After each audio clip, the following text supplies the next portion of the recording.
Avellino hindi nakapagtimpi at napareact sa isang video. Kim nadawit pa. Biglang napareact si Paolo Avellino sa isang TikTok video na ang tema ay tungkol sa Philippine history. Mapapanood sa video na tinatanong ng isang interviewer ang dalawang estudyante kung sino ang bayaning Pilipino na kilala sa tawag na Goyo na bayani ng Tirad Pass. Sumagot naman ang isa at sinabing si Paolo Avellino. Na-post ito sa ex-media ng isang netizen nag-comment ng patay tayo nito. Nahagip na atensyon ni Paolo ang nasabing video at nag-react ng why.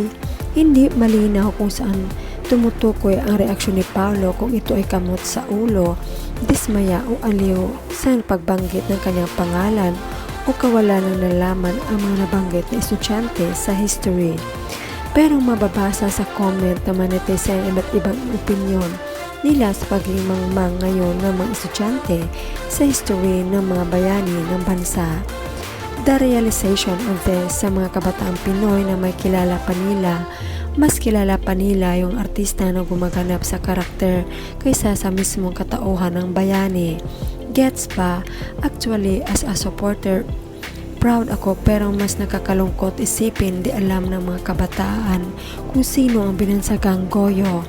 This is what's happening to the youth nowadays, all social media and no studying. Minus your baon girl, no more money for drinks next time. Iba ka Goyo, dagdag pa nila, papi ikaw na ang bagong bayani ng Pilipinas. Iba ka talaga papi, galing kasi ng pag-portray kaya naalala si Paolo Avellino. Actually, as a supporter, proud ako pero mas nakakalungkot. Tas pag nakita ko sa isang historical book, si Goyo, si Paolo na nasa otak ko. Such a nice movie, by the way. Tas yung ending soundtrack, Bato sa Buhangin, kakaiyak. Naalala ko tuloy yung Battle of Thermopylae sa 300 movie. Sa sobrang galing mo na aktor, napapaniwala sila na ikaw talaga si Goyo. Honestly, hindi ko din kilala na si Goyo, si Gregorio del Pilar. Kung di dahil kay at ni Paolo Avellino, hindi ko nalalaman. Di ko talaga gets bakit ganito na mga kabataan ngayon, samantalang nung nag-aral tayo lahat to pinapamemorize sa atin noon sa history.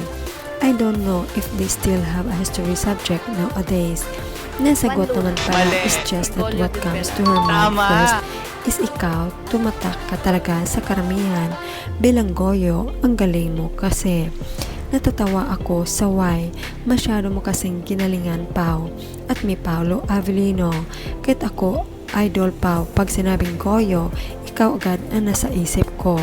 Nakailang panood kami ng anak ko na grade school ng Goyo, nasali na rin sa reaction comment si Kim Cho nang muling ilabas ang vlog nito na binubuksan ang isang regalo mula sa isang fan.